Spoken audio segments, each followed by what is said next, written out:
Distinguished guests, ladies and gentlemen, thank you for attending this joint event co-organized by the Climate Change Center and the Global Green Growth Institute here in the Korea Pavilion. My name is Sohee Kim, the Secretary General of the Climate Change Center. We are the non-governmental NGO based in Seoul. We are holding this event to discuss the accelerating progress on Korea's net zero 2050 target. At today's event, we will hear perspectives from diverse sectors, including local government, financial groups, civil society organizations, youth, and international organizations. I'm looking forward to better understand the action and the steps that need to be taken by non-state actors, including the industry, and explore the global trend of the net zero commitment.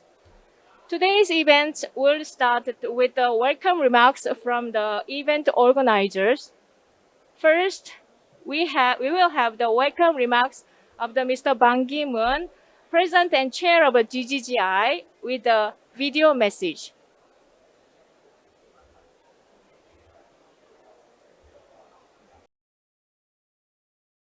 Distinguished guests, ladies and gentlemen, it is my great pleasure to welcome you to this event hosted at the COP26 Korea Pavilion.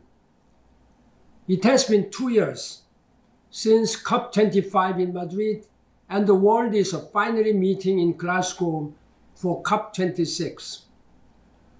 The pandemic disrupted the climate process, and the world is still struggling to get on track to meet the 1.5 degree target of the Paris Climate Change Agreement. According to the updated report of the United Nations Framework Convention on Climate Change, UNFCCC, we are headed towards a disastrous warming of 2.7 degrees Celsius, indicating that we are far from doing enough. We need to see bold climate commitment for mitigation and adaptation. We need to see more climate finance, technology transfer, and the capacity building required to enable all countries achieve a sustainable and inclusive development and resilience. There needs to be 3 crucial elements to realize this: achieving net zero by 2050, catalyzing access to green finance, and increasing the green share of official development assistance, ODA. According to the 6th assessment report from the IPCC, we are likely to reach the 1.5 degree threshold before the year 2040. If this happens, it will have devastating climate change impacts on many vulnerable communities in the form of rising sea levels, wildfires, heat waves, and droughts, and other extreme weather events. In fact, we can already see headlines on climate change-related conflicts and migration happening in many parts of the world.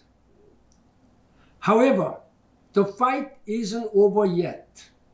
Governments, businesses, and civil society can still step up effort together to achieve net zero emissions, increase access to climate finance, and support developing countries through green ODA and investment.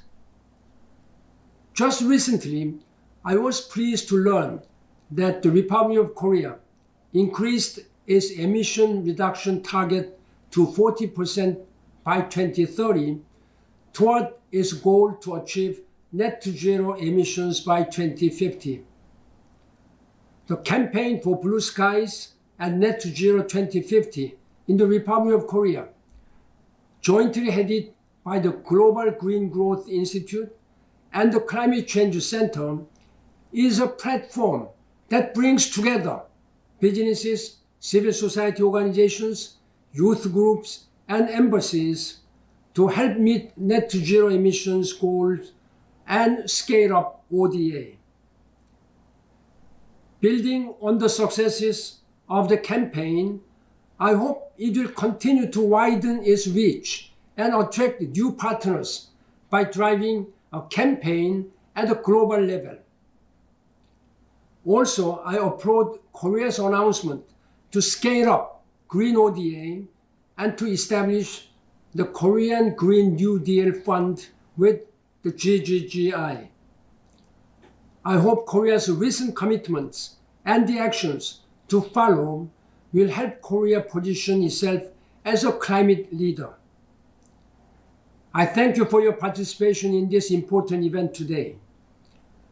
The eye of the entire global community is on COP26, and I do hope the insights and knowledge that you exchange over the course of COP26 will help move all of us closer to achieving net zero by 2050. I wish you all very fruitful discussions. Thank you. 감사합니다. President and Chair Mr. Ban for providing the video message to welcome the participants to the event. He shared we need to do much more to get back on track to meet the goals of the Paris Agreement by implementing the three crucial elements of acting for net zero by 2050, catalyzing access to green finance and increasing the green share of ODA. And next, Dr. Young-Suk Yu, chairperson of the Climate Change Center, will deliver her welcome remarks. Please give her a big hand.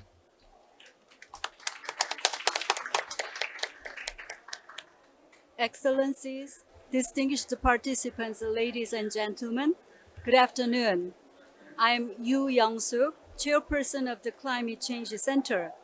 We are a non-profit organization based in the Republic of Korea.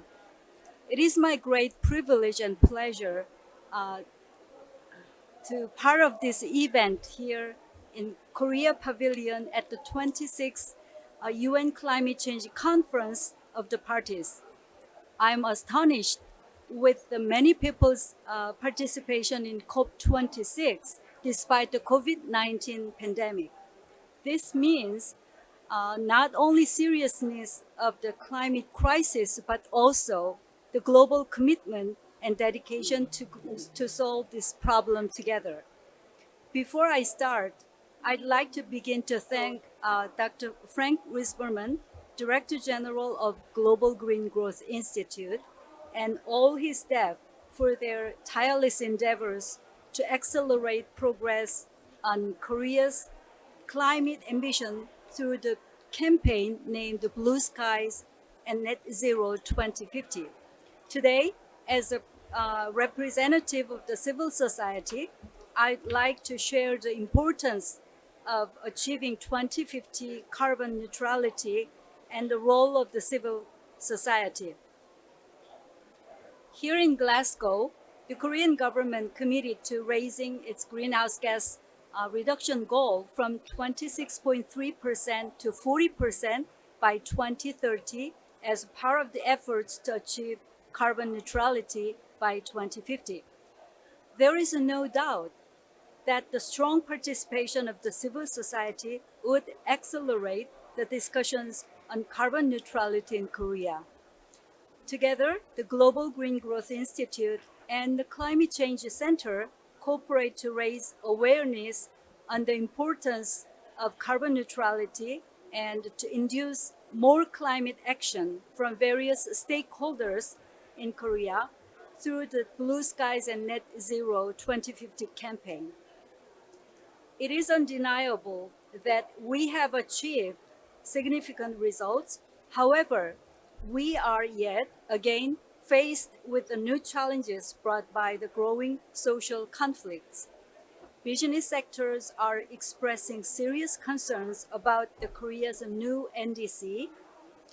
They thought that it outpaces the development of green technologies and could negatively affect their operations and competitiveness. On the other hand, the environmental civil organizations criticize Korea's new NDC goals. According to them, it is not enough. It does not reflect the urgency of the climate crisis.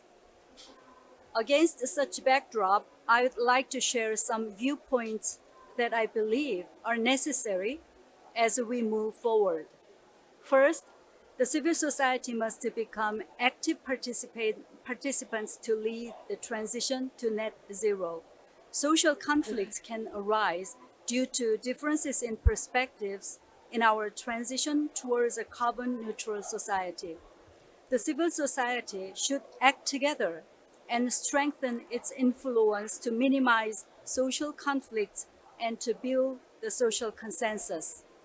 Second, civil society must recognize the cost of transition to safer and cleaner future. At the same time, civil society should become facilitators in building social consensus on large-scale financial commitment. Third, civil society must seek a fair and just transition to net zero. We must be aware of those in danger of losing their competitiveness during this green transition, especially since the Korea's industry still remains carbon dependent. Excellencies and ladies and gentlemen, we can never solve this crisis alone. The support of the civil society to global cooperation is critical to tackle the climate crisis. Korea understands the situation in the developing countries. Not too long ago, we were a developing country. We have a unique background transitioning from being a developing country to being a developed country. That's thanks to the country's rapid economic growth since the 1970s. The support of Korean civil society to developing countries could promote global cooperation to overcome the climate crisis. Last but not least, we should build capacities and provide support for future generations. They are the most important stakeholder in the 2050 carbon neutral era. Future generations give our society the justification to achieve 2050 carbon neutrality. Ladies and gentlemen, as a leading organization in climate change response and a member of civil society, the Climate Change Center will spare no efforts to build the capacity of the civil society and expand their roles. Thank you all for your participation, and I wish everyone fruitful and engaging discussions. Thank you again, and God bless you all.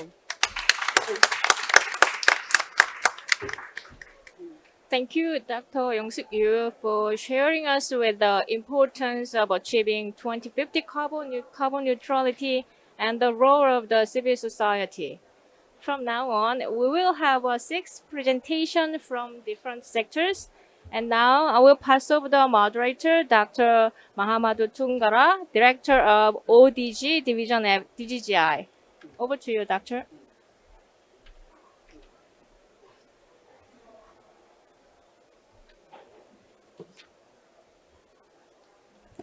Thank you very much, Madam Secretary General. I hope you can hear me all right. Thank you very much again, Madam Secretary General, and for this opening session. We have 6 very exciting and interesting presentations from governments, businesses, international organizations, civil society organizations, youth groups that come together to help and support government into accelerating their climate ambitions. I have the pleasure to moderate this second part of the event, and I'm going to give the floor to our first presenter, Dr. Frank Reiserberman, who is the Director General of the Global Green Growth Institute, a treaty-based intergovernmental organization based in headquartered in Seoul, in South Korea, to support countries into transforming their economies into a green growth model. Dr. Reiserberman, you have the floor. Thank you, Mamadou. Ladies and gentlemen, my pleasure to have an opportunity to introduce to you the idea of a campaign on blue skies and net zero. I think by now you've all become used to the idea of net zero. But let me take you back to September 2019 at the UN General Assembly, when this idea just came up.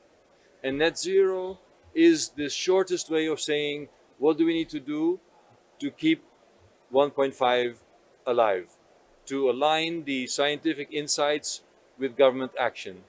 And in September 2019, suddenly at UN General Assembly, when the UN Secretary General held the Climate Change Summit, a number of countries committed to net zero. At that time, there was frankly very little discussion in Korea about climate change.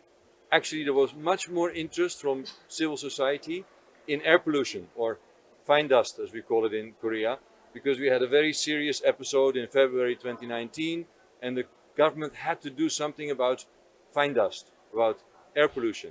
So we said we should have a campaign to link this important issue of fine dust, to have blue skies again, with climate change, with net zero. And we have to make our citizens understand that while fine dust and climate change is not exactly the same, they can go hand in hand. Because what we need to do to get blue skies is also what we need to do for net zero. So we initiated this idea and we said we should bring the experience of other countries which have agreed to net zero to Korea, and to talk about how civil society can support stronger government action in these two linked areas. And yes, we then started this. We found partners in the Climate Change Center and quickly found quite a few other partners, because in Korea, indeed, 2 years ago, Ministry of Industry, the private sector did not want to talk about net zero. But in Denmark, one of our other members, the Prime Minister could bring net zero to the table, could commit to 70% reduction by 2030, and civil society and private sector were behind the Prime Minister. They were supporting that kind of action. So we wanted to have more of that kind of sharing, and we did. And of course, we now know Korea has very quickly scaled up. First, the president announced the Green and Digital New Deal, middle of last year. Then in October, net zero. Then that was put into law by the National Assembly in August. Then the NDC was increased. So actually we have now a strong basis, I think, at least in government, and we still need to convince, as I think was already said, the private sector that this is feasible.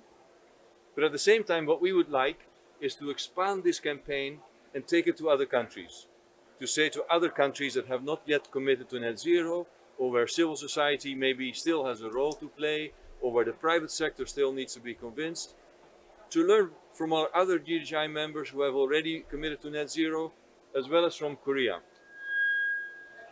So that is our offer today. We would like to take the experience of a civil society-backed campaign in Korea international. We'd like to see how we can do that elsewhere, as Korea will find its own way to net zero, and as Korea would like to share its ideas on the Green New Deal and on Green ODA with other countries. And yes, to tell you a little bit more, you already heard from Mr. Ban Ki-moon, our president and chair, whose key legacy is the Paris Agreement, and who now works tirelessly with us to reach out to government at the highest levels to convince them to join. And we are very pleased that we've been able to have this campaign, that we, of course, are not only responsible for bringing about net zero, but I think it was an important support to increase the awareness of civil society that enabled the government and the National Assembly to step up behind this goal. Now, can we do this somewhere else? So the kind of things we would like to do is raise awareness for these kind of important goals, demonstrate support from civil society, bring together more international collaboration between countries, but also between private sector, government and civil society in each country.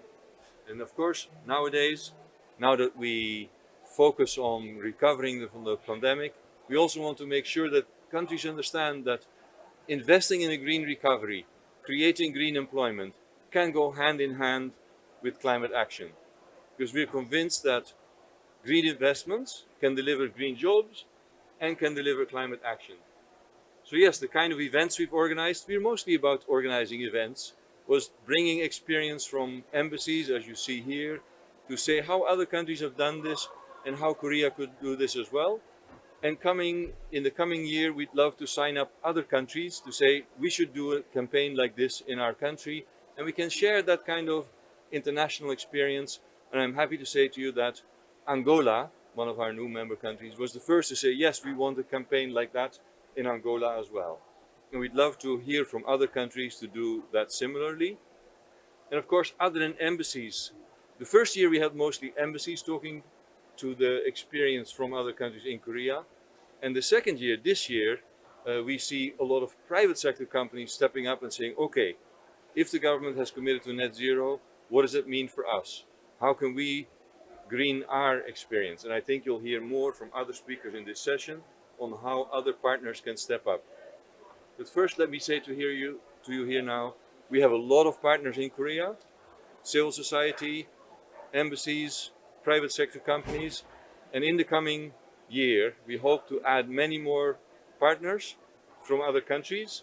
And what we ask from you to join our campaign is simply that you find a champion, somebody who is willing to say, I would like to organize this in my country, that you join in at least one event, that we do an event together, and of course that you allow us to use your logo to show that you are supporting this campaign.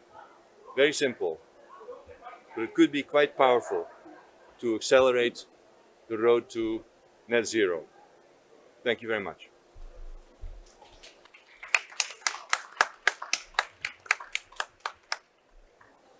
Thank you very much, Dr. Rasberman, for giving us an overview of the campaign, the strong collaboration with the Climate Change Center that has brought a lot of very good results in bringing not only the civil society organization in the first year, but bringing in the private sector, strengthening that understanding and awareness raising that it is possible to have champions. It is possible to link up the climate ambitions with the green recovery. For some of you who may not be aware of the campaign, please let us know. We'll be happy to give you the information and the connection onto the campaign. Dr. Rasberman has another commitment in the next hour, so he's not going to stay with us till the end of the session. But before we let him go, I'm going to ask him a couple of questions. How can organizations like the GGGI help Korea to achieve its net zero by 2050? Maybe that should be a question for my neighbor. But I think when I sit, I can keep this off, be more clear. So we think that we can support Korea a little bit at home by showing to companies how to engage, and hopefully also by working internationally to bring about some carbon trading. I say it carefully because Article 6 has still to be agreed here, but it is possible to generate carbon credits in other countries and then transfer those to Korea. And I know that at 40%, it may be very difficult to reduce the emissions at home. So if we can set up effective collaboration between Indonesia and use their geothermal energy to produce green hydrogen and bring that to Korea to replace the natural gas you're now importing, then I think that can be a real support for Korea.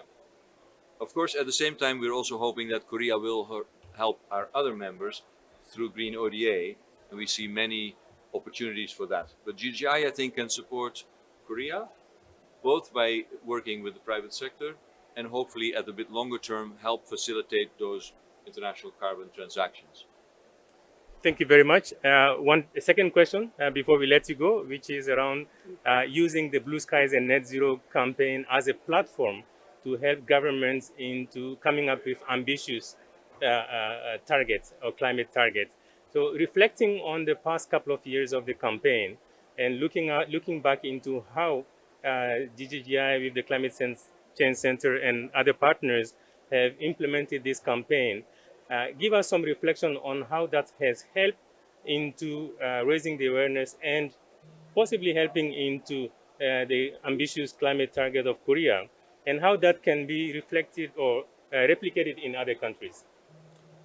Well, now that Korea has become, I think, a leader, certainly in Asia, in climate action with these new targets and goals, we have some high expectations that Korea will work with other countries to bring them up to that level as well. And yes, I think it is clear that a large part of the battle for climate change, for the climate crisis, will be around coal in Asia. That will be a problem in Korea. How rapidly can you transition out of coal? And I think it will be a very important topic to work together between Korea and Indonesia and Vietnam, all these key players in climate change, particularly around the use of coal in Asia. Because as the coal use has gone down in Europe and the US, in Asia it is still going up.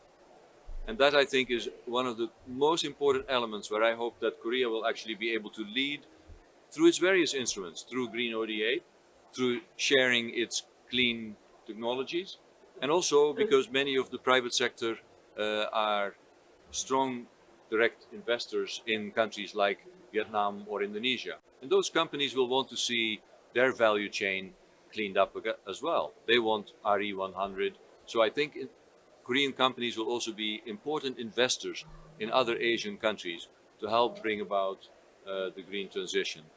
So yes, we see many ways in which Korea could be a leader, and we would love to support Korea on that journey, working between the different members of GGGI. Thank you. Thank you very much again, Dr. Rasverman. I know you have to leave us for other commitments, but certainly the past couple of years have shown to us that this strong collaboration, GGGI and the Climate Change Center with the government, private sector, and academia, civil society organization can make things moving. And how do we scale up? How do we replicate learning from it and go to scale is going to be our next ambition. Thank you very much again.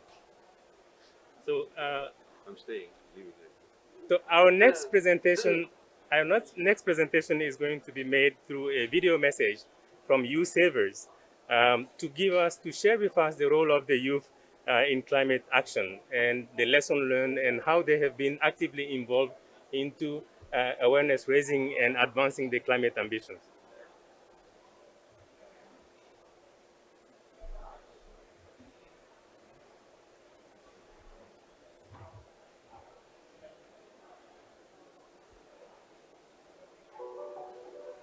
We know climate change is serious, but the world does not seem to have a truly serious attitude toward climate change yet. If we are really aware of danger of climate change and want to deal with them as a serious problem, we should be able to get climate change issue whenever turning on TV or radio, like a state of war emergency. In reality, there is a huge gap between the world's perception and action. However, young generation, as a party to live in the future, is acting together to make a change. So, We act. I'm currently a member of Youth Savers, a youth organization to tackle the climate crisis in Korea. Surprisingly, just a year ago, I had no interest in climate change. So let me tell you a brief story about why I got interested in climate change issues. Last year, I participated in a Nobel contest about a carbon-neutral future in 2015. In fact, at that time, I hadn't heard about the word carbon neutrality, therefore I didn't even understand the meaning of it. To write the novel, I researched and analyzed various sets of data on climate change and carbon neutrality. It was then I came to realize how serious the global climate change is and understand the reason why the world needs to achieve carbon neutrality. While broadening my knowledge, I finished my novel, and luckily, I won the first prize on the contest. It was then the change began. Families, friends, and other people around me started to care about the climate change and talk about carbon neutrality after reading my novel. And yes, this change was made just through one novel.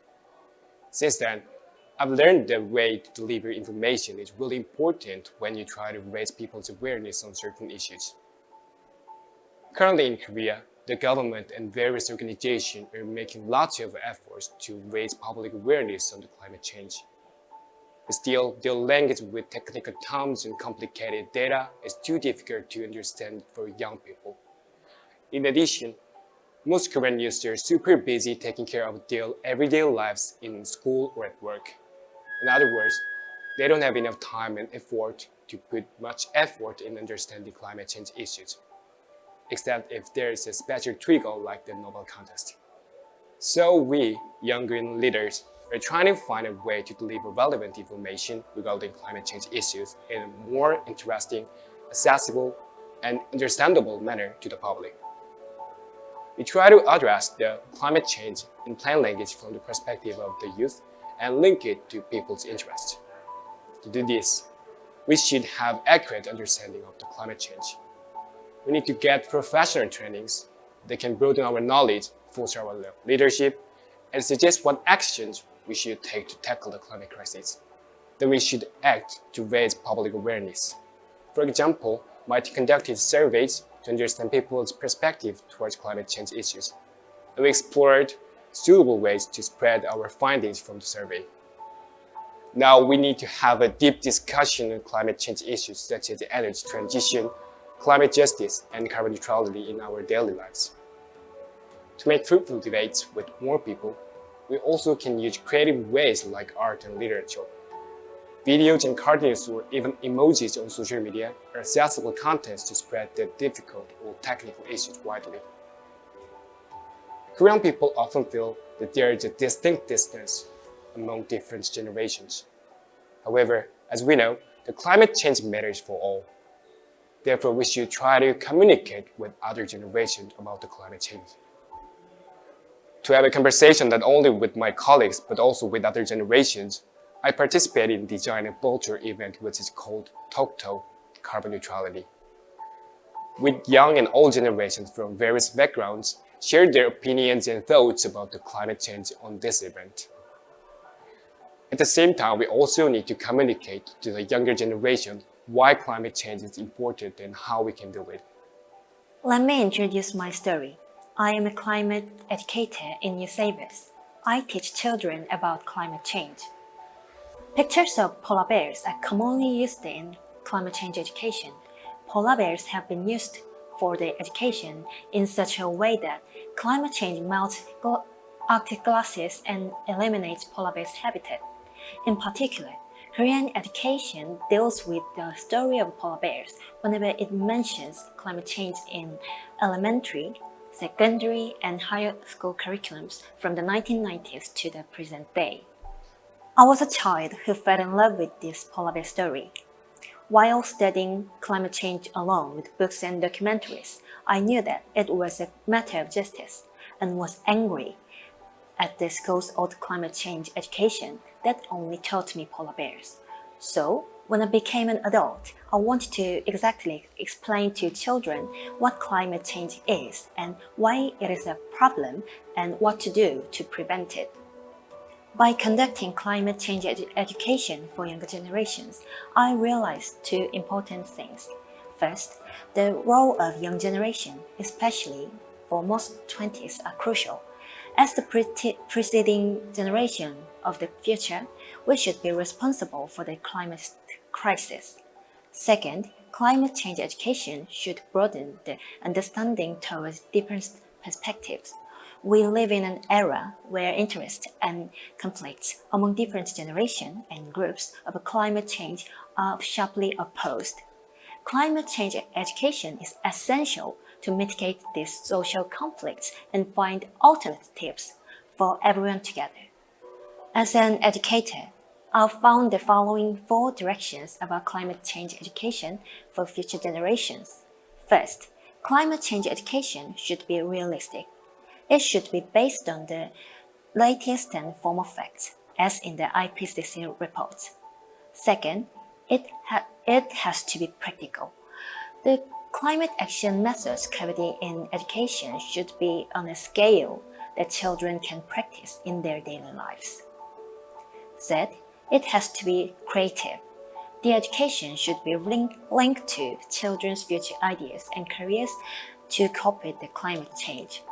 Lastly, the tone of this education should be less fearful, but positive. In summary, climate change education for future generations must convey exact reality and the possibility of hope at the same time. However, Public climate change education in Korea is insufficient. In addition, it was difficult for Korean teenagers to participate in school strike for climate that spread around the world in 2019. It was difficult for future generations to participate in strike because participation in it was not recognized as a reason for their absence. For the reason, there was a record-breaking study time for Korean teenagers, but there was an atmosphere of the older generations that did not accept their suffrage even though teenagers had the right to vote. However, even in these difficult situations, future generations in Korea are moving for the climate. For example, the civic group called Youth for Climate filed a constitutional complaint against the government last year. They pointed out the government's passive response to climate crisis. In addition, many teenagers are speaking out about climate change through the media and various environmental events and conferences. This proved that climate change education is a strong demand from future generations. Lastly, let me tell you what I heard from a 10-year-old boy I met in June this year in a climate change education classroom. To adults, climate change may not seem serious now, but it could be a big disaster later.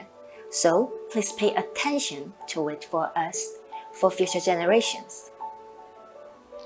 As the world is aware of the seriousness of climate change more and more, global climate change initiatives also have increased noticeably around the world's common purpose to limit global temperature up to 1.5 degrees Celsius in last 1 to 2 years.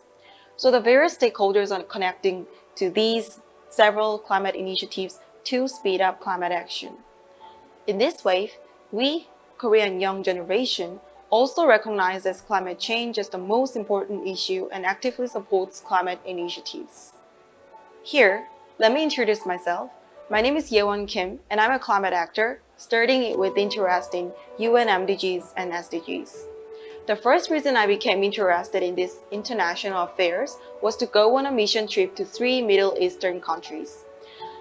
After facing civil wars, disputes, violating of the child and refugee issues there, I became more interested in international issues centered on UN MDGs. Against this background, I was particularly interested in climate policy and global climate initiatives and studied some practical climate action. Currently, now I'm belonging to as an opinion leader team for EU Savers, which is supporters of Climate Change Center in Korea. Not only myself, but also many Korean young generation are interested in several climate initiatives and suggest some feedback on the Korean climate policies. Through this, we are making various efforts from domestic to international aspects in order to raise awareness of climate change among young people and many others. First of all, at the domestic level, our Korean young people are trying to communicate with various stakeholders and participating in various joint discussions and meetings. In other words, we play the role as so-called young politicians. For example, in Korea, Youth Savers and the Groups for Climate Action, including GGGI and New Ways, have been supporting climate initiatives and freely expressing their opinions on climate policies. At the international level, we, Korean young generation, informs the world the efforts of young Koreans on climate change and gives some good influence to it. For example, Tripartite Environment Ministers Meeting Youth Forum called TEMM in Ministry of Environment is typical youth forum on climate change that I also belong to.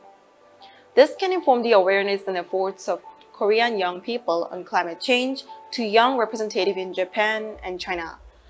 Also, it can strengthen trilateral bonding and cooperation among young people in 3 countries. Furthermore, it can help Generation M in the world to have and develop their own responsibility for climate action. Like those above, I think there should be various climate actions and activities that young people can do centering on the climate initiatives, which will be newer in the future. Above all, I would like to conclude my remarks by emphasizing the importance of young generation to raise awareness of the importance of cooperation at the regional and global levels. There's a lot of people out there who do not know the importance of climate change mitigation and what we'll need to change for this. The climate change mitigation is not a choice, it is something we must do, not just for the youth, but for the future of all of us. So please pay more attention to the voice of young people on climate change issues and make it heard by your friends, family members, colleagues, whoever you love. Just raising your awareness can change our future. For education, qualified climate change educators are immediately needed, so that is school curriculum. The Ministry of Education and Environment must cooperate to respond to this demand. Don't explain climate change with polar bears and separate discharges and more, but tell us what is really happening because of climate change and tell us what we, future generations, can do to prevent this climate crisis. For political aspects, we would like to ask all the young people to actively play the role for carbon neutrality as future generation. Also, please cooperate with young people in the world. To older generation, we would like to ask you guys to take action in establishing and implementing policies in consideration of environmental factors in all fields for just transition and climate justice. Additionally, please strengthen global environmental governance between each country to actively act on climate change. Please watch with us. Please join us and have your voice. Please act with us. We, Young generation will create a sustainable future with all generations and all races on the planet.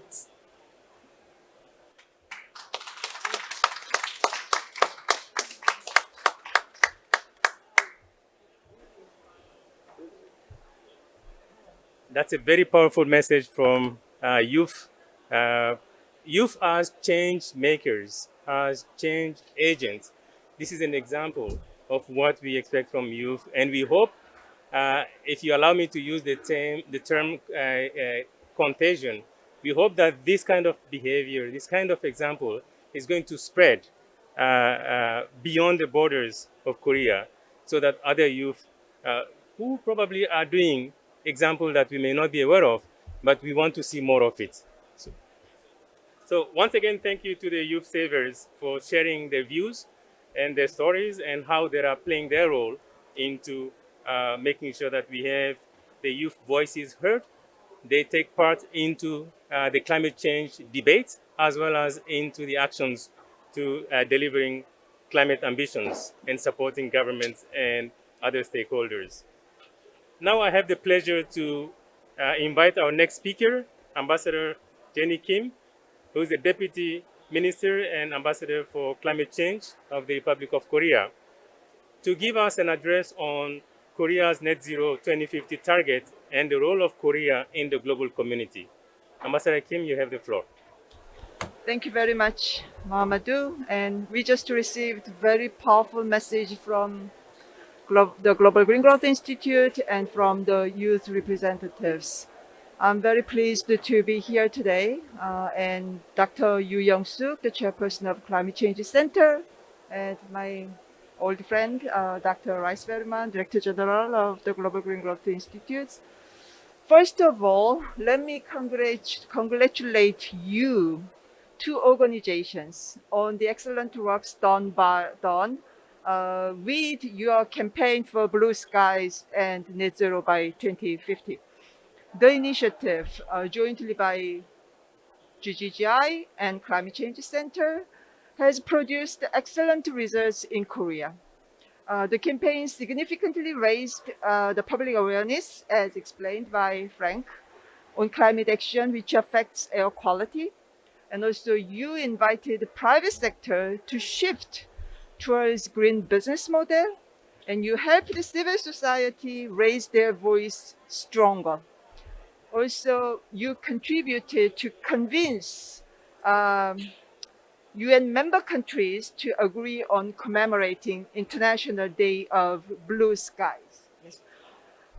Let me share the key words that COP presidency, Prime Minister of the United Kingdom, Mr. Boris Johnson, emphasized in his speech at the World Leaders Summit, 1st November.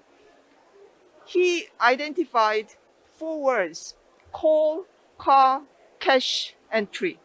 He said coal, car, cash, and tree, they are major themes of this COP26. So the countries, UNFCCC member countries, will discuss when they are going to phase out coal, when they are going to phase out combustion engine cars, and what they are going to do meet the climate finance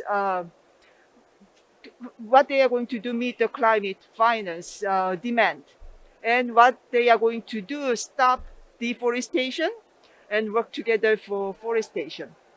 So in response to the calls of Prime Minister Johnson, actually President Moon Jae-in, he shared Korea's ambition and action as follows.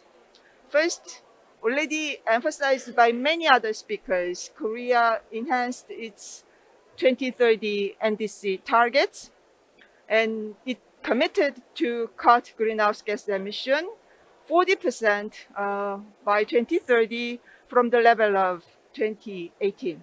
Actually, this is very bold target for Korea because Korea is going to achieve the cut every year with very speedy, deep cuts. Korea also pledged to lower particularly methane emission by 30% by 2030.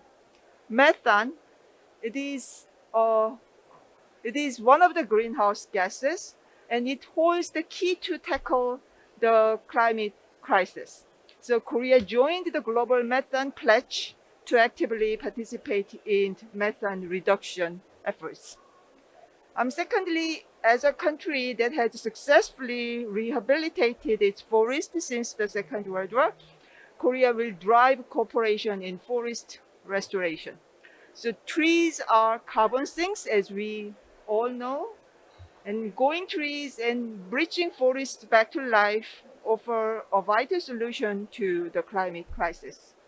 So Korea endorsed the Glasgow Leaders' Declaration on Forests and Land Use, and Korea promised to fully cooperate in working together for developing countries' forestation and reforestation. Thirdly, Korea pledged to join the global efforts to reduce the use of coal. Korean government has a plan to close down coal power plants step by step. And President Moon Jae-in, he announced that under the target of net zero by 2050, all Korea's coal power plants will be closed by 2050. So Korea already stopped issuing new permits for new domestic coal power plants. And in April, we suspended public financing for new overseas coal-fired power generation as well. Therefore, we are working very hard to stop coals. On top of that, we will fully cooperate with developing countries in order to support their transition to a low-carbon economy.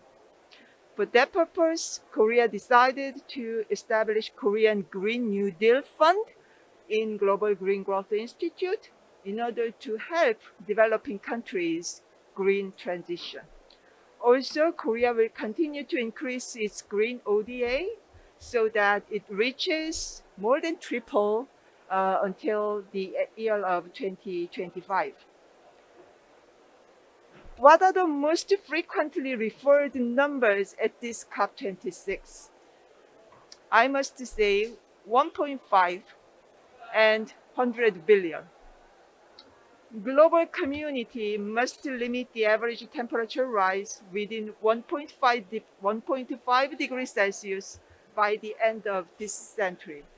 Therefore, 1.5 within reach target, that's the top priority of COP26. In order to achieve that target, many countries, they are announcing their net zero by 2050, and they are rolling out their enhanced greenhouse gas emission cut plans by 2030. Net zero by 2050 and enhanced NDCs, all those activities are well aligned with the target of 1.5 degree within reach. And Korea is one of the active members in these efforts.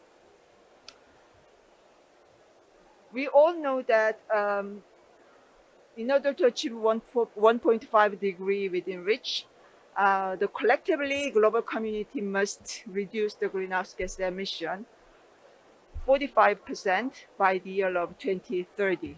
So it's a collective goal.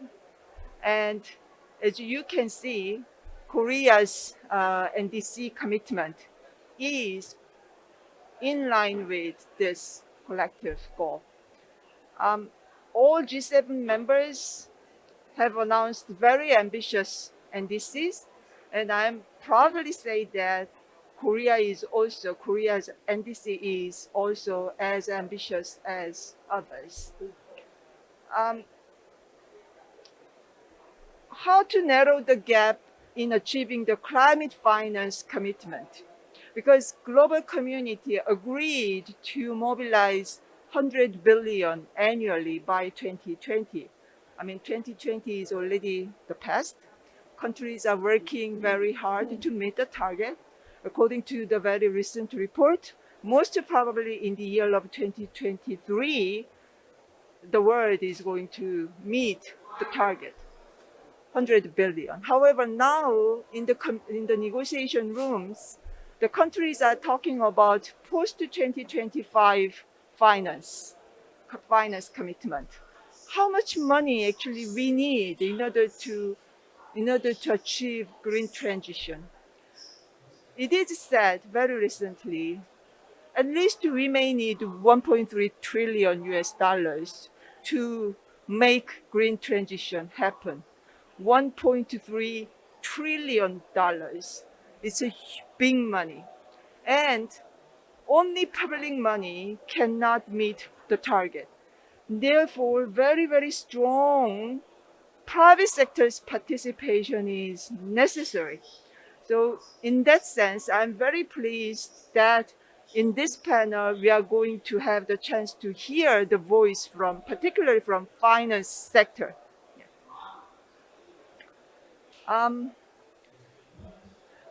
We still have a long way to go because very recently, UN calculated all the commitments announced at this COP26, and we may achieve 1.8 degrees Celsius, not 1.5 degrees Celsius. Therefore, countries must do further.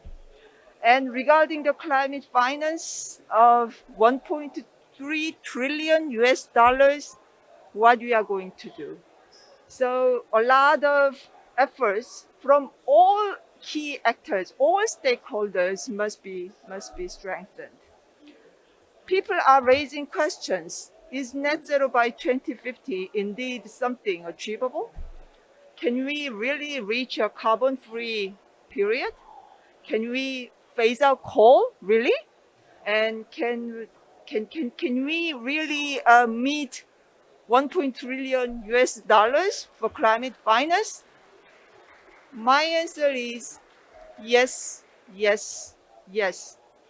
Not because we have all the technologies and solutions, but because we are working very hard now, and also all stakeholders are working together. So my conclusion is, in order to meet the ambition of 1.5 degrees Celsius and 1.3 trillion US dollars, everybody must work together. Government, civil society, youth, industry sector, finance sector, local community, everybody, we have to work together. And in that sense, actually, I'm very pleased that today we have representatives from, including international international organizations. Absolutely. So, and we have representatives, we have panelists representing very diverse voices. So I'm looking forward to hearing insightful views from different sectors. And thank you very much for GGGI and Climate Change Center for organizing to this event again. Thanks.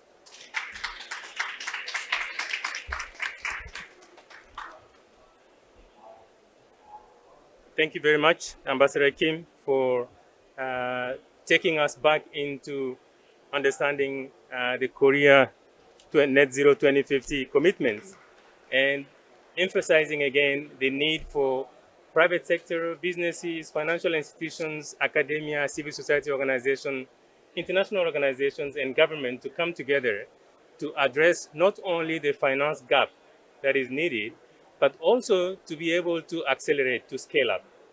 Thank you very much for this address.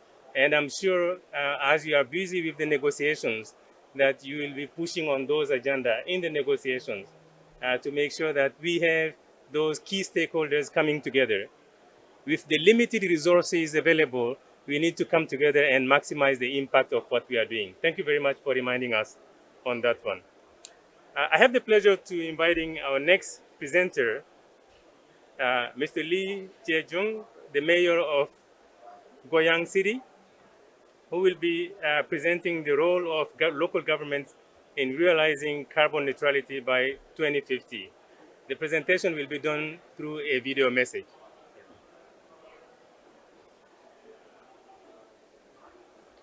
먼저 국제 세미나 준비에 애써주신 기후변화센터와 GGGI를 비롯한 관계자 여러분께 감사드립니다. 특히 2015년 파리 협정이 타결될 수 있도록 힘쓰셨던 반기문 의장님, 유영석 이사장님, 김효은 기후변화 대사님과 기후위기 대응에 관심을 가지고 계신 많은 분들과 정책 공유의 시간을 가지게 되어 반가운 마음입니다.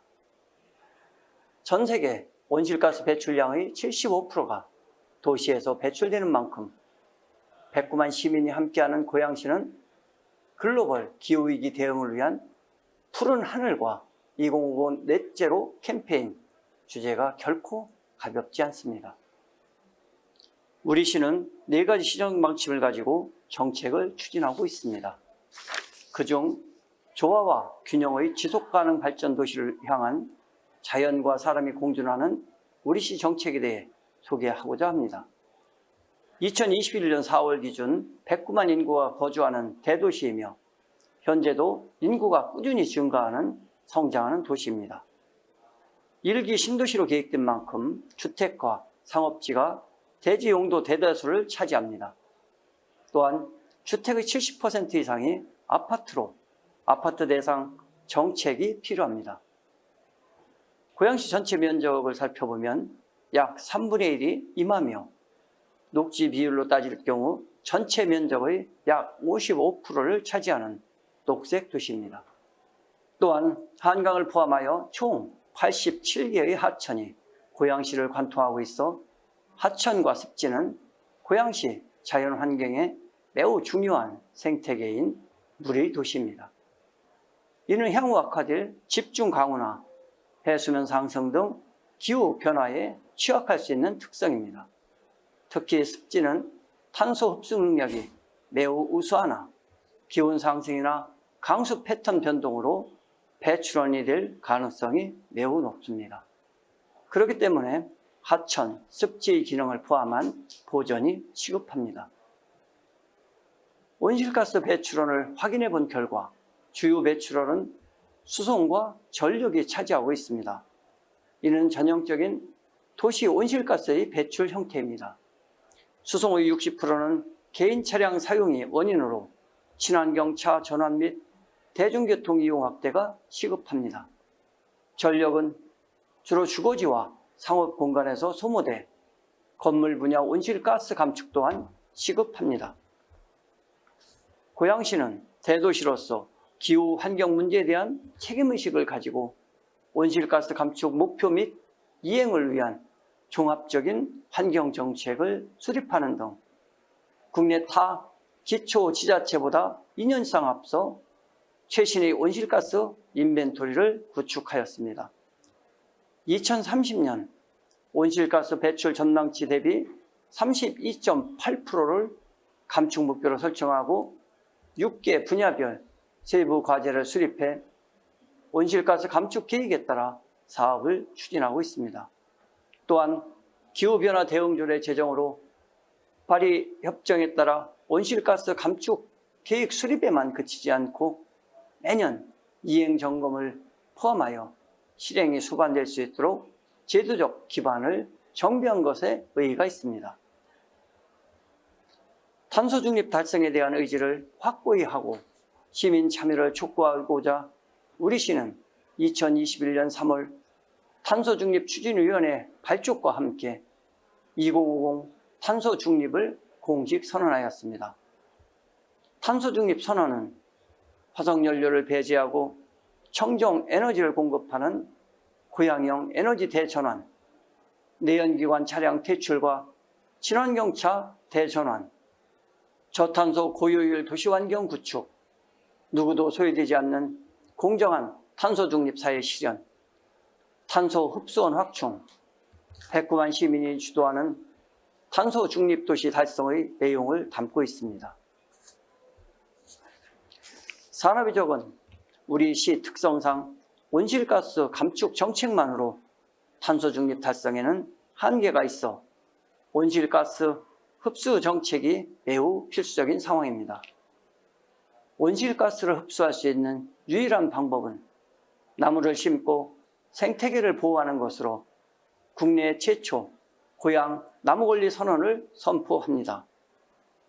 이를 통해 나무의 권리를 보호하는 기본 이념을 정립했으며 사람과 나무가 공존하는 녹색 도시를 조성하고자 다짐하였습니다. 이러한 다짐을 바탕으로 가로수 2열 식재 의무화, 생활권 주변 녹지 공간 리모델링을 통한 도심속 확충, 하천 푸른 숲길 백리 조성, 고양시민 105만 그루 희망 심기 등 다양한 친환경 녹지 정책으로 시민 1인당 8.48제곱미터라는 높은 생활권 도시 면적을 제공하고 있습니다. 도심 속 녹지 공간 확보는 미세먼지와 온실가스를 저감할 뿐 아니라 시원한 녹음이 있는 녹색 쉼터 공간으로 작용함으로써 도시 열섬화로 인한 도시 폭염 문제 해결의 중요한 열쇠입니다. 우리 시는 연간 7,490톤의 탄소를 흡수하는 대규모 탄소 저장고 장항습지를 보유하고 있습니다. 장항습지는 길이 7.6km, 면적 5.95제곱킬로미터 규모의 도심 속 습지로 자연 생태계가 만들어 놓은 천혜의 자연 습지입니다. 기대 중인 제두루미를 포함해 저어새, 큰 기러기 등 다수의 천연 기념물과 멸종위기 동물을 포함 1066종 이상의 생명체가 서식하고 있습니다. 또한 올해 5월 21일 남사도 습지로 등록된 장항습지는 대륙을 이동하는 물새와 철새의 중간 기착지로 매년 3만여 마리의 물새들이 찾아들고 2019년 철새보호 국제기구인 EAAFP대에도 등재하였습니다. 우리시 자연환경에 있어 습지는 매우 중요한 생태계로 장항습지의 효과인 보존, 관리를 위해 자원봉사단체, 환경단체들과 지속적인 환경정화 활동을 추진하고 있습니다. 향후에도 관련 기관 및 전문가들과 지속적인 협력을 통해 장항습지를 체계적, 효율적으로 관리해 나갈 계획입니다. 앞서 말씀드린 고양시 환경정책 수립에 따라 우리 고양시는 온실가스 감축을 위한 분야별 감축 사업을 적극 추진하고 있습니다. 우리 시 탄소 배출 1위로 꼽힌 수송 분야 대책으로는 5년 내 전기버스 330대 도입, 관용차량 100% 전기차 교체 등 2025년 신차 등록 대수 대비 친환경차 15% 보급, 공유자전거 타조 도입으로 자전거 이용률을 높이는 등 친환경 교통수단 보급을 적극 추진하고 있습니다.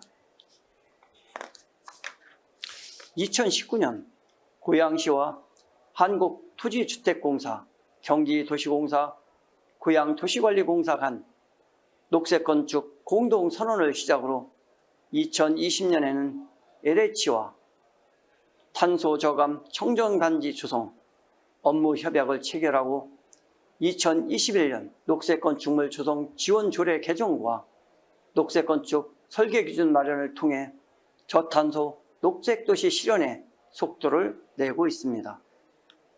신축 건축물의 경우 고양형 녹색건축 설계 기준을 의무 적용함으로써 건축물 설계 단계부터 녹색건축물로 조성하고 기존 건축물의 경우 고양시 녹색건축물 조성 지원 조례에 따른 재정 지원 사업을 통하여 시민들의 참여를 유도하고 있습니다. 또한 지난 5월에는 고양시에 위치한 건설기술 분야 최고 연구기관인 한국건설기술연구원과 녹색건축 도시 구현을 위한 협약을 맺고 현재 공공건축물 그린 리모델링 사업을 추진하는 등 건축물 분야 온실가스 감축 정책을 적극적으로 펼치고 있습니다.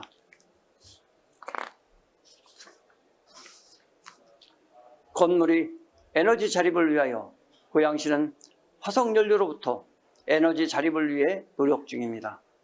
2030년까지 에너지 자립률을 20% 달성을 목표로 지난 5년간 100억 원 이상을 태양광 발전에 투입하였으며 연도별 설치 목표보다 초과 달성 중입니다. 태양광 발전에만 주목하지 않고 바이오매스, 지열 등 다양한 재생 에너지를 발굴하고자 노력 중입니다. 에너지 소비 감축과 청정에너지 보급을 확대하여 온실가스 감축을 위한 우리 시의 고민과 노력은 이어지고 있습니다. 그간 고양시는 고양시만의 노력으로 온실가스를 감축하고 환경을 보전하려 노력하였으나 기후위기 대응은 단독으로 할 수 없으며 모두가 함께해야 달성함을 인지하였습니다. 이에 다양한 학술 행사를 계획하여 기후위기 대응에 앞장서는 전문가와 국제기구, 시민단체 등과 교류하기 위해 힘썼습니다. 2019년과 2021년에 사람과 환경이 공존하는 지속가능한 행복도시라는 의지하에 UNFCCC, 이클레이, 남사르 협약, EAFP 등 국제기구를 초청하여 고양 도시포럼을 개최하였습니다. 국제동향을 파악하고 고양시가 나아가야 할 방향에 대해 전문가와 시민이 함께 고민하는 자리였습니다. 이 외에도 기후위기 대응 에너지전환 지방정부 협의회 회장 도시로서 활동하고 탄소 중립을 앞장서 추진하고 있는 국가 및 도시들의 경험을 벤치마킹하고자 합니다. 온실가스 감축은 어느 한 분야가 아니라 전 영역 모두가 참여해야 가능하기 때문에 시민과 기업, 시민단체와 함께 고양시 탄소 중립 달성을 위해 노력할 계획입니다. 이를 위해 고양시는 지난해 전국 최초 고양시 시민단체 242개 7천여 명으로 탄소중립 시민연대를 구성합니다. 현재 15,000여 명까지 참여 인원이 증가하였으며 앞으로도 참여 인원을 늘려 고양 시민의 시민 인식 전환 및 저탄소 생활 실천 확대를 위해 노력할 계획입니다. 고양시는 이런 노력으로 지난해 약 6만 톤의 온실가스를 감축하였으며 올해 상반기에만 약 5만 5천 톤의 온실가스를 줄일 수 있었습니다. 지금 이 순간에도 막대한 탄소를 배출하고 있는 도시는 그동안의 과오를 인정하고 탄소 경제를 넘어 저탄소 도시 구조 설계와 자연과 상생하는 방식의 성장을 통해 탄소 중립 도시로 나아가야 할 중요한 책임이 있습니다. 우리 고양시는 기후위기 해결을 위해 2050년 탄소 중립을 반드시 달성하겠습니다. 이상으로 발표를 마칩니다.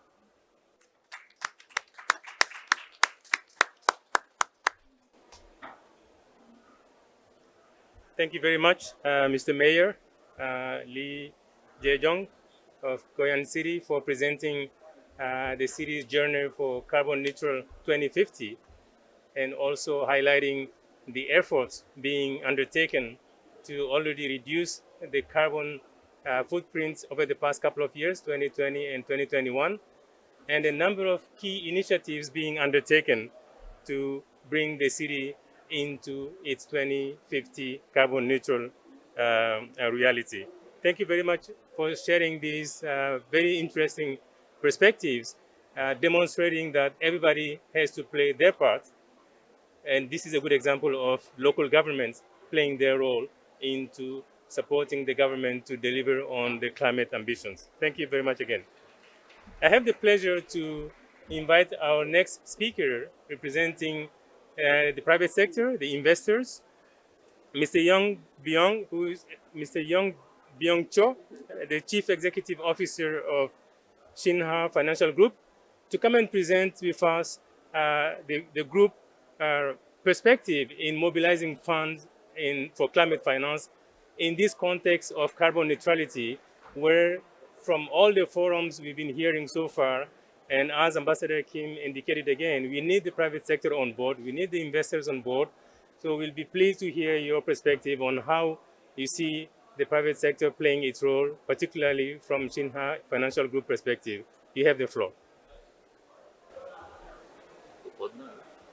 Hello, I am Cho Yong-byung, and it's an honor to be here. Microphone.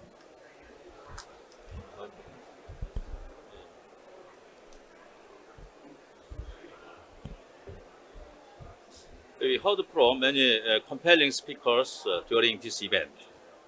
As a representative of Korea's financial industry, I want to talk to you about our ongoing efforts and how to drive collective action to achieve carbon neutrality. Let me start with a short video. 일회용 컵 대신 텀블러를 쓰고 탄소 배출 대신 자전거를 타고 기후 변화를 멈추기 위해 당신만 노력하게 두지 않을 거예요. 탄소 배출 제로의 원더풀 월드를 위해 Do the green thing, do the right thing for a wonderful world.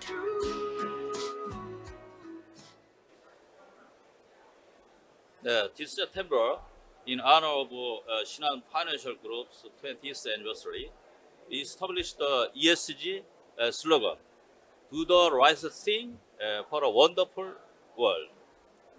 As you just saw, do the right thing means do the green thing. When forming Shinhan's eco-friendly strategy, I was asked, how can finance respond to climate crisis? It's not as if the industry has factories. I would answer that the climate crisis, it is no longer confined to science or manufacturing. It has entered the financial sector, which directly affects the economy and our lives. Financial crises are often described as swan, black, white, and near. Now, there is a green swan. The term refers to how climate change could trigger the next financial crisis. The green swan might be hard to predict, but it is certain to materialize.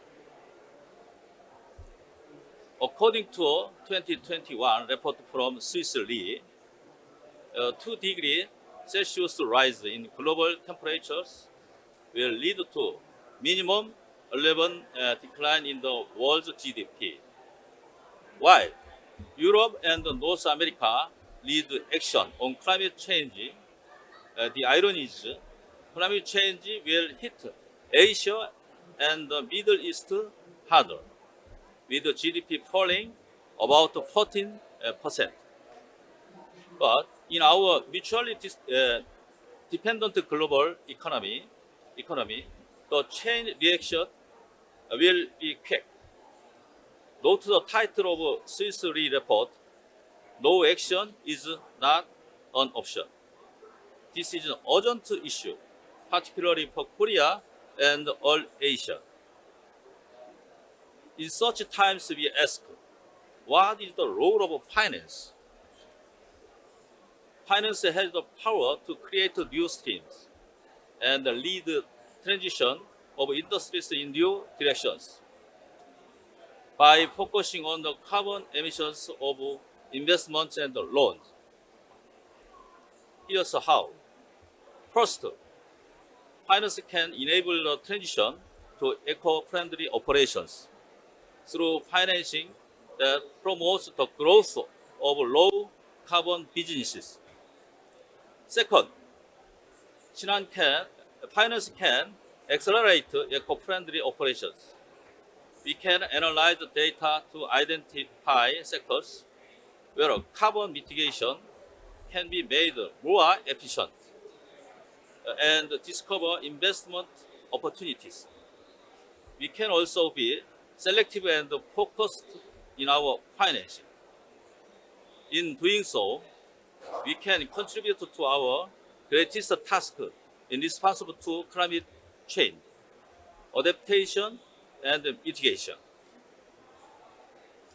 Our efforts are driven by the United Nations Environment Program and the UNEP Financial Initiative, an alliance of financial institutions. There are others too.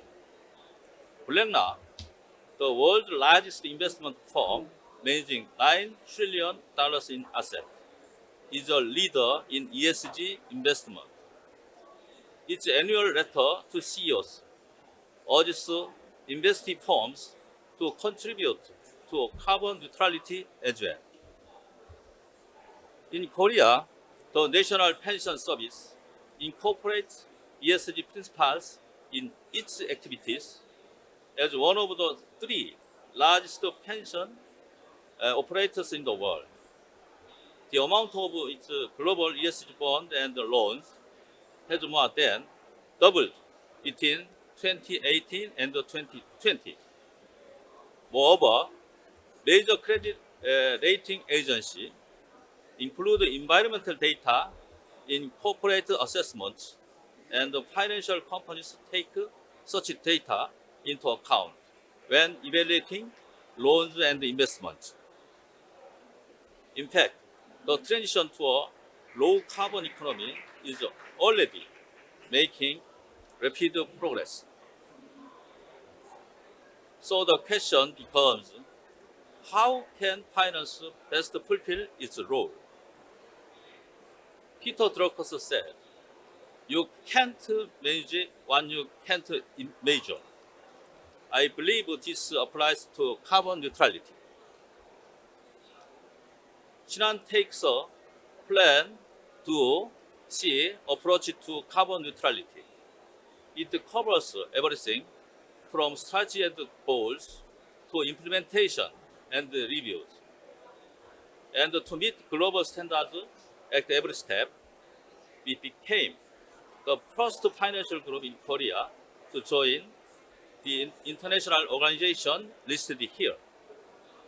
With this detailed roadmap, we can help establish international standards and a common language for carbon neutrality, while positioning Korea's financial industry at the forefront of global trends. Based on this plan, last November, Chinan introduced its carbon neutrality strategy called Zero Carbon Drive. It involves measuring the emissions of our asset portfolio and setting science-based mitigation goals. Most importantly, we will help companies stay competitive in a net zero environment. To that end, we are increasing our eco-friendly financial support to $30 billion by 2030. Let me take you through our strategy step by step, starting with the measurement. Using the methodology of PCAF, we categorized and measured the emissions of 6 assets. We found that as of the end of 2020, they produced 48.29 million tons of carbon for $200 billion of measurable assets. Based on this data, we are developing a risk monitoring system that regularly measures and helps manage the climate risk of our asset. Next, we set mitigation goals that follow SBTI guidelines. SBTI uses science-based scenarios to form targets that align with the Paris Agreement's goal of limiting global warming to well below 2 degrees. Applying SBTI standards, Shinhan will reduce internal carbon emissions by 4.2% each year, and asset portfolio's carbon emissions by 38.6% by 2030, and 69.6% by 2040, allowing us to achieve net zero by 2050. This April, Shinhan joined the Net Zero Banking Alliance as a founding member. Our goal was to drive action and share know-how globally. NGBA recommends that we identify measurable areas and decide what's most important. For Shinhan, the priority is on high emissions sectors of power generation, oil and chemicals, steel and cement. And we plan to actively engage the top 100 companies with the highest emissions to reveal information and set mitigation goals. We will also offer financing for SMEs to change equipment to carbon reduction and invest in technology like hydrogen direct reduced ion and carbon capture, utilization, and storage, so that we can make the eco-friendly transition together with our clients. Furthermore, Shinhan established a governance system that encompasses everyone, from the CEO to ESG management executives to working level employees. We are implementing eco-friendly practices in the front line of our business and spreading greater understanding of our strategy among employees. It can take much time and effort to get the wheel of carbon neutrality rolling at first. But if the 3 elements of measurement, engagement strategy, and the company's power of execution work together like interlocking gears, the big wheel turns much more quickly. And I firmly believe that we can make the great transition to net zero carbon sooner than expected. Lastly, Shinhan's futures plan. I say plans, but it's more of an ambitious goal. We want to share and realize our goal together. Cooperation is the key to carbon neutrality. After Shinhan's zero carbon drive, the other big 4 financial groups in Korea, KB, Hana, Uri, and NH, followed suit with their own strategies. Meanwhile, Shinhan is forming alliance beyond Korea. We intend to share our know-how on carbon neutrality with other financial companies in Asia Pacific. Shinhan is currently UNEP F5, Asia Pacific Banking representative, and I will work with UNEP to help expand carbon neutrality efforts. Focusing on Vietnam, Indonesia, and other countries where Shinhan has a presence, we will provide extensive support and promote cooperation to encourage greater action for climate neutrality. Through active communications, we hope to serve as an Asian benchmark in the financial industry. Today, I shared Shinhan's role and plan in creating new, broader streams toward carbon neutrality on behalf of Korean finance institutions. After the Korean War, Korea went from an international aid recipient to a donor country, ranked number 9 in the world by GDP as of 2020. We call this the miracle on the Han River. The transition to low carbon economy is an opportunity to achieve another miracle for us and the world. Shinhan is committed to overcoming the great challenges ahead of us. Thank you.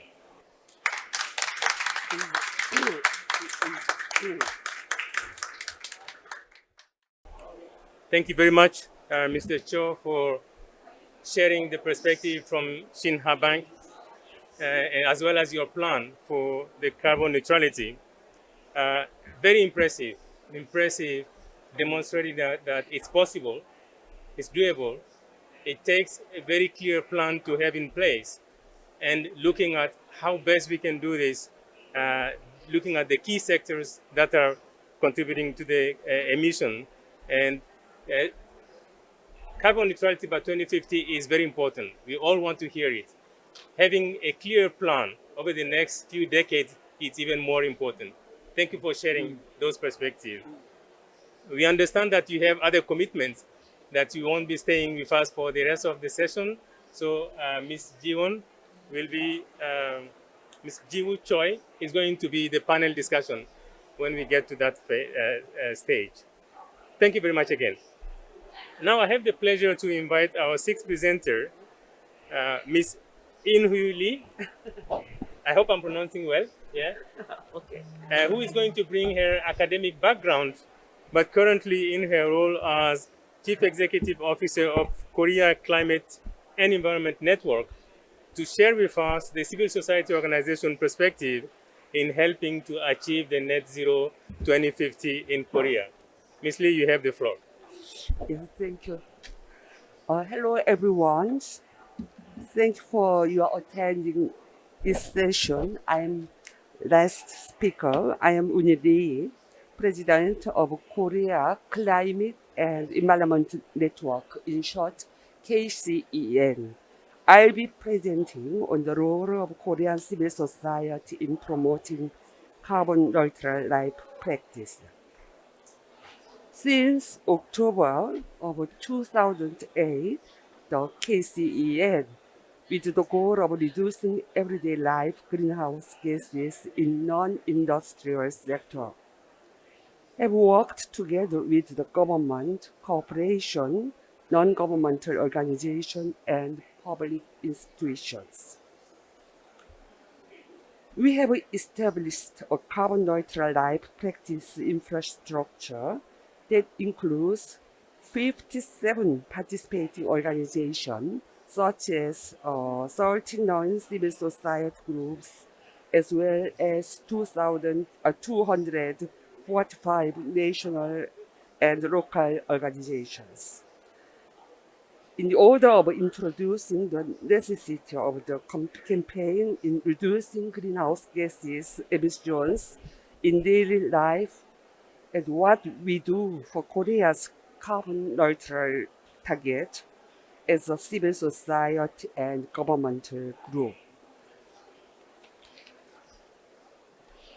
By the legislation of Carbon Neutral Law, 2030 annual greenhouse gases emissions in the Republic of Korea must be lower than 35% level of the 2018 annual greenhouse gases emissions. In the new NDC, greenhouse gases reduction target is raised when compared to the earlier NDC from 26.3% to 40% of reduction emissions.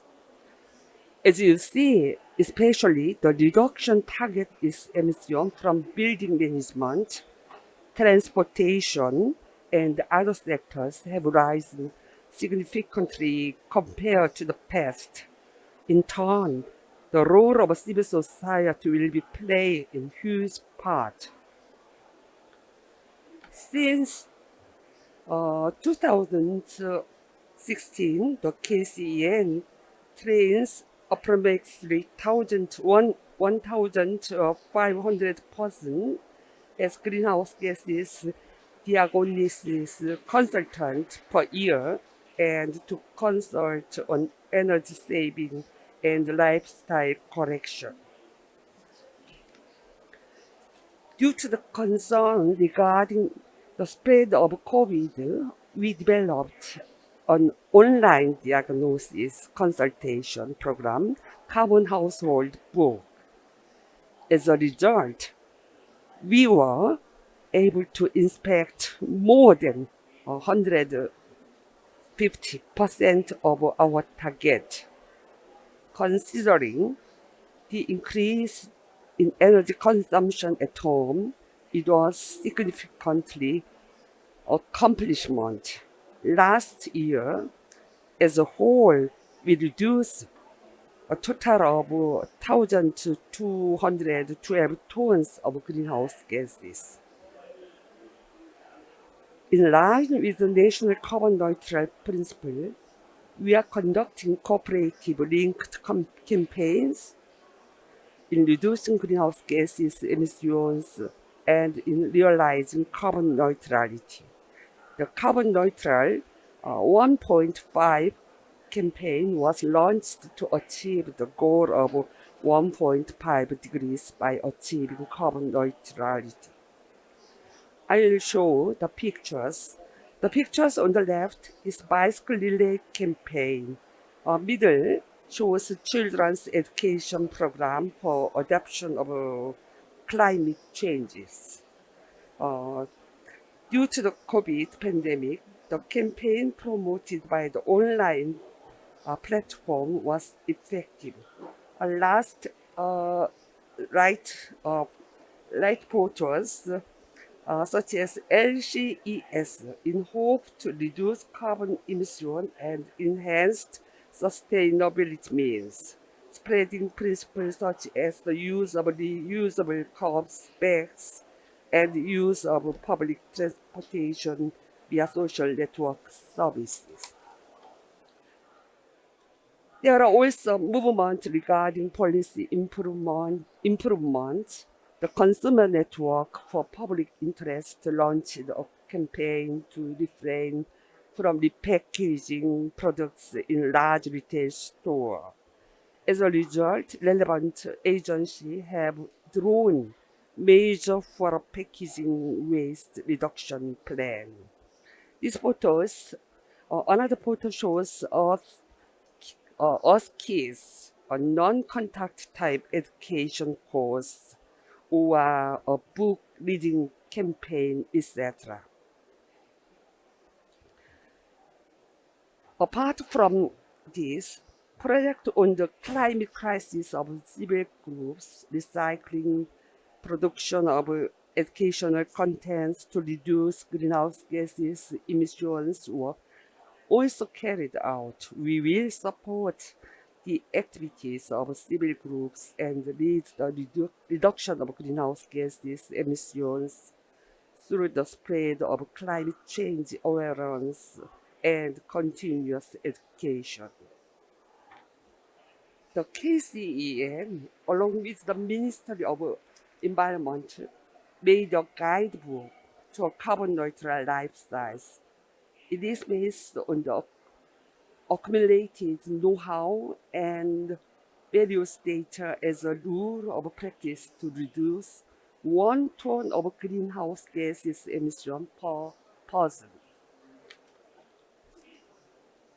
The guide to a carbon neutral lifestyle is calculated based on the rule that we can put into the practice in our daily lives. 41 practical precautions has been divided into these 5 areas: energy, consumption, transportation, recycling, carbon sink, and they are separated into 3 steps according to difficulty and ease. It was made by dividing into 3 parts: household, company, and schools. The guide to carbon neutral lifestyle can be downloaded from the carbon neutral portal, the website of the Ministry of Environment, as well as the website of the KCEN. As a part of a campaign, last month an MOU was signed with non-representative corporations, organizations, and public institutions with the field, retail, manufacturing, IT, finance, transportation, education, tourism, etc. of Korea. This MOU will become a cornerstone of all Koreans in practicing a carbon neutral lifestyle. We are also distributing our green office programs such as Green Touch, Green Print. Green Touch in automatically switches power saving mode. About 2.7 million computers have installed this program and reduced about 55,000 tons of greenhouse gases. Lastly, we developed the Climate Action 1.5 degrees Celsius. Since November 2020, we raised further awareness on climate change to future generation like elementary and middle school students. About 85,000 students, teachers, and office workers has been signed up. Even a school challenge, the reward activity of students are held every semester. We will expanding to high school students and make a class forest. We are operating a carbon neutral challenge in which workers can participate and effectively promote carbon neutral living tips. On this September, we opened this app as a website so that students without mobile phones can access it with a PC or tablet.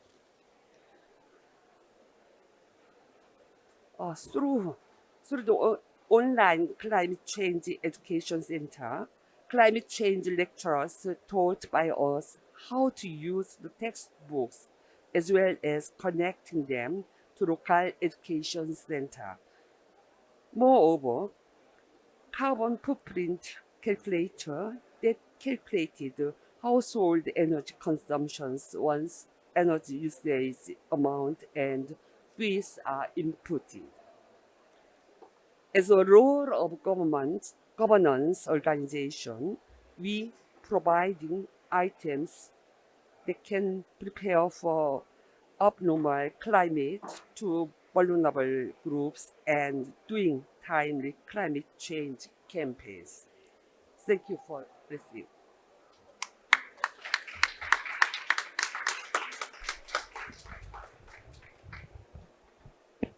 Thank you very much, Ms. Lee, for sharing the perspective of the Korea Climate and Environment Network. Very interesting, taking the collective responsibility of carbon neutrality and climate change actions to the individual level with the carbon neutral lifestyle and the knowledge product through the guidebook are very interesting examples of solutions that certainly will contribute to helping in delivering on the climate ambition. Thank you very much again for sharing those perspectives. Ladies and gentlemen, we have about 15 minutes for the panel discussion, which is enough for one round of questions to all of you. I will start with Ambassador Kim. The carbon cuts pledge is very ambitious and very important. And we've been hearing a lot of countries making their carbon cuts ambitions and commitments, including Korea. The new target has drawn positive responses from other nations. The key question then to you is to share your perspective on how the actions that need to be taken by other stakeholders, businesses, NGOs, international organizations, civil society, and individuals. What is your message to those key stakeholders in supporting the government to deliver on this ambitious target? Thank you, Mohammed, for that question. First of all, I would like to emphasize that the process of coming up with Korea's NDC, the process was very, very inclusive one. So the government have conducted series of discussions and consultations with all relevant stakeholders, including business sector, civil society, youth representatives, and many others. Therefore, I'm proudly saying that Korea's NDC is the outcome of broad social consensus. So in Korea, I'm sure that every sector is now supporting the NDC, the target, and we agreed to work together. Korea's NDC, although only the 40%, the very high headline number is well shared with the public, but if you go just one level below, there are quite detailed plans how to implement. And also every sector, for example, energy and transportation, buildings, agriculture, all sectors, they have their own emission cut target by 2050, by 2030, of course. And of course, Korean government is going to review every year actually how well we are implementing in order to achieve the target. So I'm sure that, and also the carbon neutrality, the Framework Act on Carbon Neutrality and Green Growth, which was passed at the last day of August, that act clearly mandates 243 local governments to develop their own carbon neutrality plan and implementation actions. Therefore, I think we have a good so-called platform to start implementation, and this decade is exactly the decade of action. The thing we have to do from now on is to follow with very serious manner our plan every year. Thank you. Thank you very much, Ambassador Kim, for highlighting that not only the target is important, but the process to getting to that target, which actually builds in the ownership around the target, is extremely important. The buy-in on the target, not only from the government, but also for the other stakeholders, make it much more easy to go to the next stage, which is about going from the decision of the target to the action, to the implementation. Thank you very much for emphasizing on this one.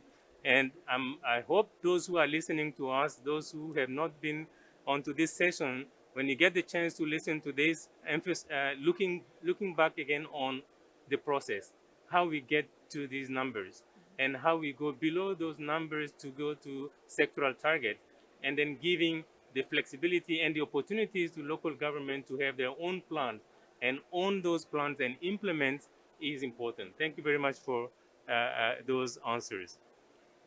My next question is to Ms. Jiwo Choi for Sinha Bank. As Chief Sustainability Officer, expanding environmental friendly finances, as we heard from your CEO, is an essential role of financial industry for future generations. And Sinha Financial Groups has been taking ambitious efforts to protect the environment and achieve carbon neutrality by 2050.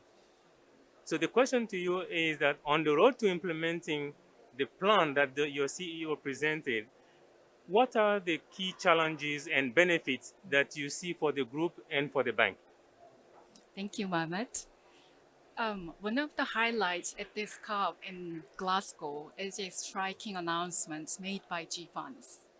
GFunds is Glasgow Financial Alliance for Net Zero, co-chaired by Mark Carney, who used to be the governor of the Bank of England.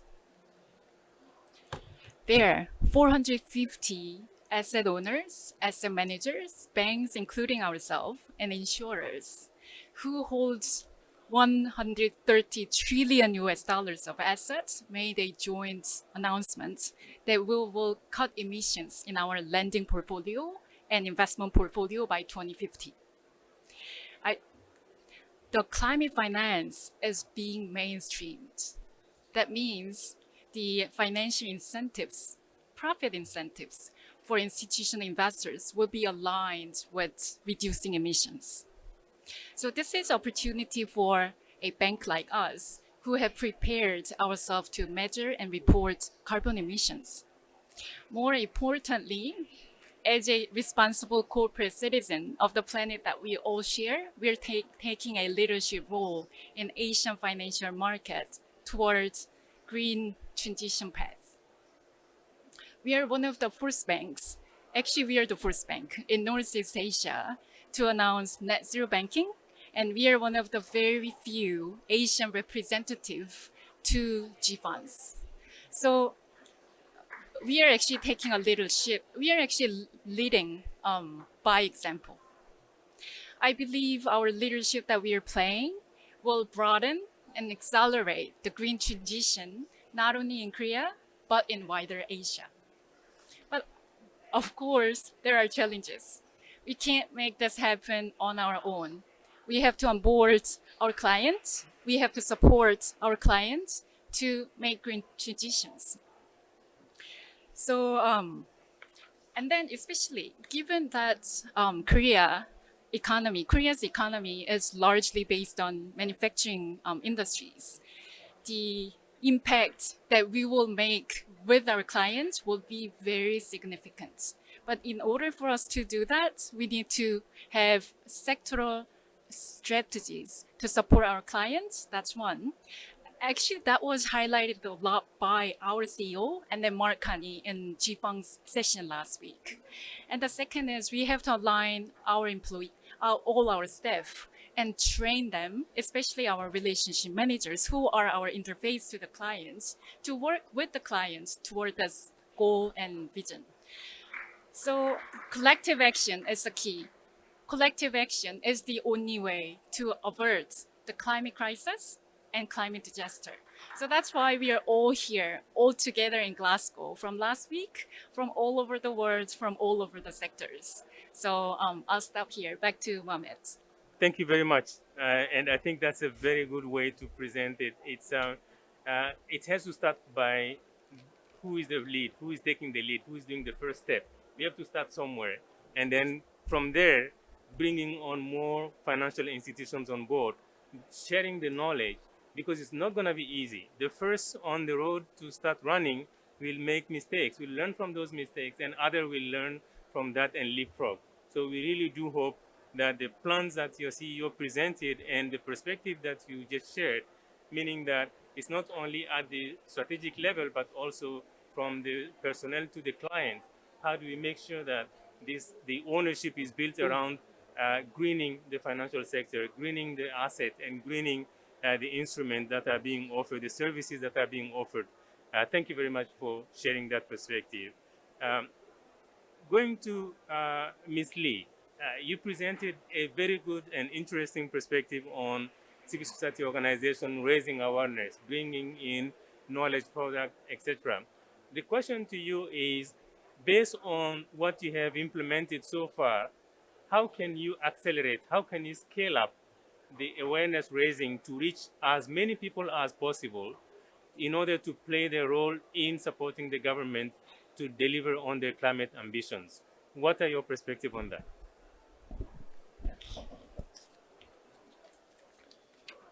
Yes.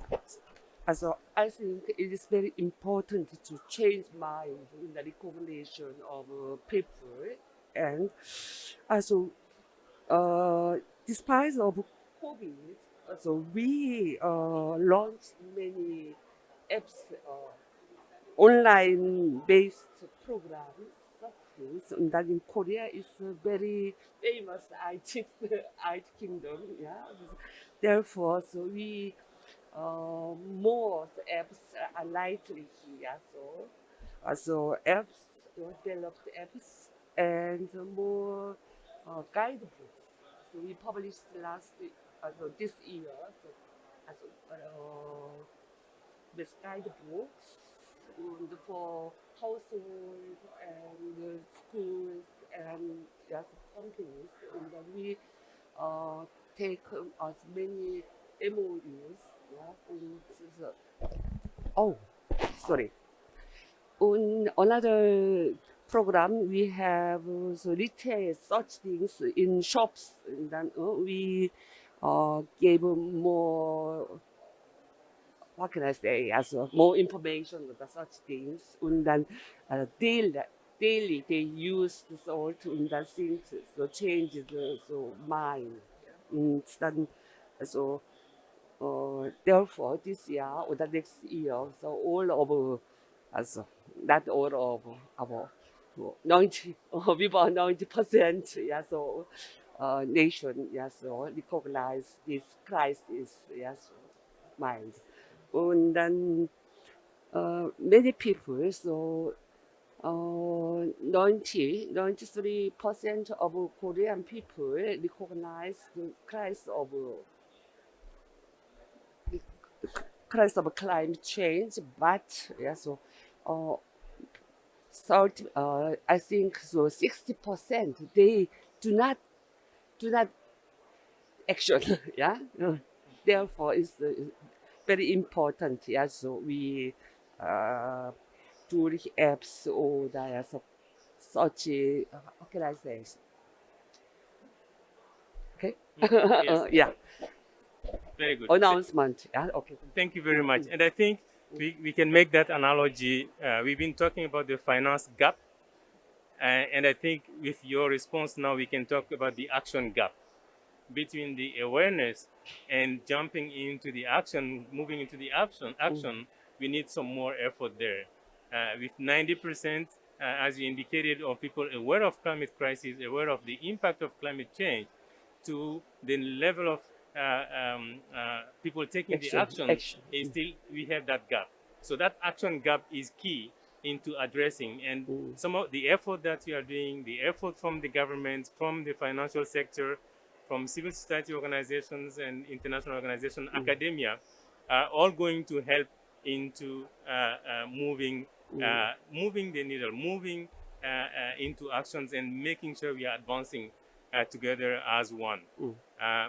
I wish I could ask more questions, but I know we are also having that time constraint.